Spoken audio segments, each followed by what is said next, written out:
Beredar video secara viral tentang antrian gugatan cerai dari pihak istri baru-baru ini di salah satu wilayah di Kabupaten Bandung. Dan konon pada hari-hari tertentu antrian bisa sampai 2.000 orang calon penggugat atau penggugat cerai terhadap suaminya. Dan menariknya, di masa COVID-19 ini di beberapa daerah memang ada pertumbuhan, tapi di daerah lain juga ada yang berkurang. Dan alasan utama ini yang menariknya adalah ekonomi. Jadi Ustadz Deden, kelihatannya bahasan menghadapi cerai dengan takwa ini, takwa dari sisi ekonomi kelihatannya Ustadz Deden. Cerai di dalam Islam adalah perkara halal yang dibenci. Perkara halal, abghadul halal indallahi at-talaq. Menariknya dari hadis Nabi SAW ini dimulai dengan halal, memang halal, tapi abghad. Allah bukan benci tapi murka, marah sebetulnya. Kalau benci itu kan biasanya kata-katanya makruh, tapi di sini bughdun. Jadi Allah marah, Allah murka. Sehingga ancaman tidak mencium bau surga bagi perempuan-perempuan yang menuntut cerai tanpa alasan yang syar'i. Begitu juga tentunya bagi laki-laki yang gampang mengucapkan kata cerai. Nah, untuk itu ada beberapa langkah-langkah di dalam Al-Quran secara teknis bagaimana langkah-langkah orang bertakwa dalam mengambil keputusan cerai. Nah, yang pertama saya akan kutip dari surah An-Nisa ayat 35. Ini langkah pertamanya. A'udzu billahi minasyaitonir rajim. Wa in khiftum shiqaqa bainihima fab'atsu hakaman min ahlihi wa hakaman min ahliha. Yurida islahan yuwaffiqillahu bainahuma. Innallaha kana aliman khabira. Nih, buat yang sedang galau atau sedang emosi. Jadi kalau emosi berarti udah emosi banget nih. Udah nuntut cerai aja bawaannya. Baik laki-laki maupun perempuan.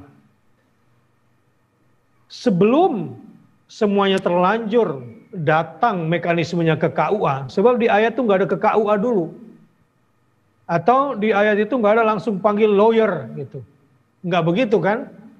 Nah tapi orang sekarang nih nggak pakai Quran dalam mengambil keputusan. Pokoknya saya berhak untuk bahagia. Iya, gitu bisa biasanya. Saya sudah capek. Nah, tambah lagi nih. Akhirnya didukung lagi sama anak-anak. Iya mah, gitu. Mama berhak untuk bahagia. Tambah lagi.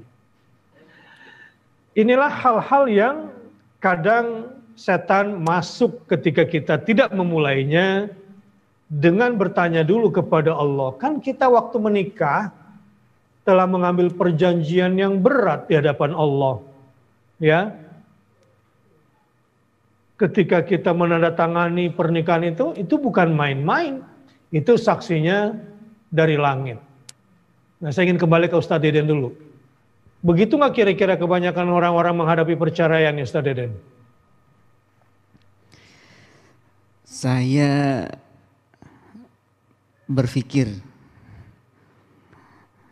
tidak ada motivasi perceraian kecuali di situ sedang lemah akal. Dan ketika akal lemah ini setan masuk di situ.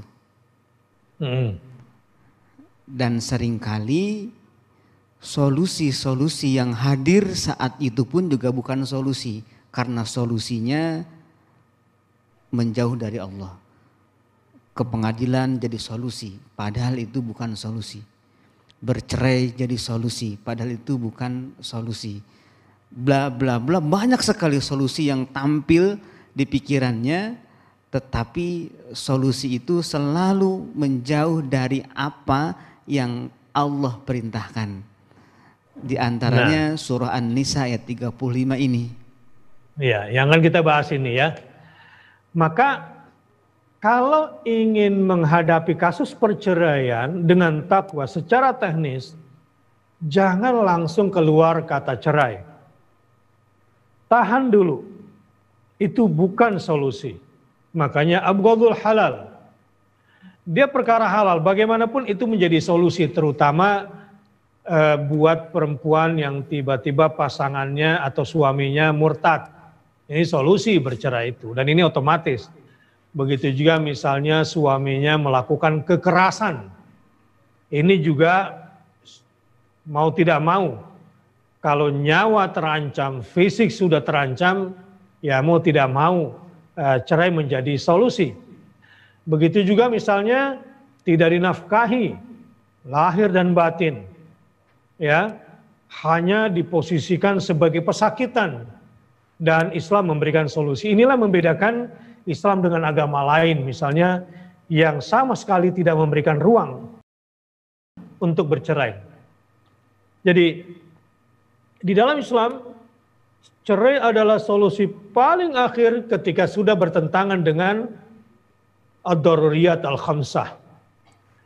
Agama tidak bisa ditegakkan. Kemudian apalagi? Hifdzun nafas, akal sudah tidak bisa ditegakkan. Hifdzul akal. Kemudian syariat an-nasl, ya syariat keturunan tidak bisa ditegakkan. Kemudian syariat apa lagi? Hifdzul mal, harta, syariat tentang harta di dalam keluarga tidak bisa ditegakkan. Kemudian apa lagi? Hifdzul irdi. Kehormatan, ya. Kehormatan dalam konteks beragama sudah tidak bisa lagi ditegakkan di situ. Nah, baru kemudian setelah akal sehat kita gunakan bahwa syariat nikah termasuk syariat cerai, talak, di dalam Al-Quran ada bab khusus di surat talak yang akan nanti di akhir dibahas secara khusus oleh Ustaz Deden. Nah,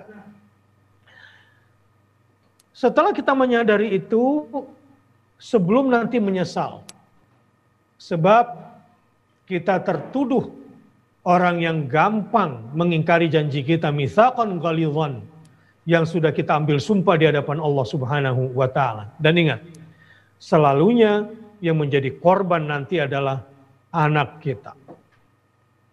Anaklah yang akan menjadi korban dalam urusan ini. Si laki-laki dan si perempuan berpikir tentang dirinya sendiri, tapi bagaimana nasib anaknya kelak. Dan ini akan menjadi kepiluan yang berkepanjangan.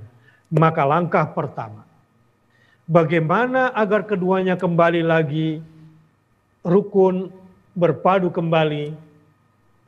Kelihatannya kalau kita telusuri nih Ustaz Deden, penyebab utama perceraian itu ada 3.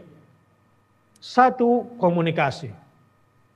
Nomor 2, baru komunikasi. Nah yang ketiga kemudian komunikasi lagi.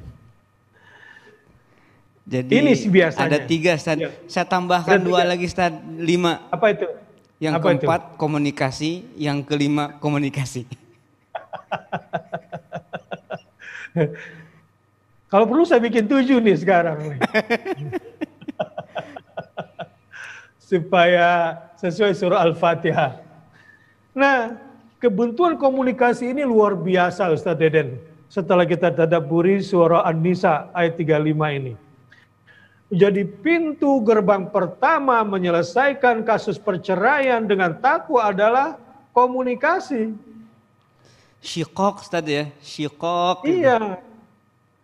Ya, kan terjemahannya, dan jika kamu khawatirkan ada syiqaq, persengketaan perseteruan antara keduanya, maka utuslah seorang hakam dari keluarga laki-laki dan seorang hakam atau juru damai dari keluarga perempuan.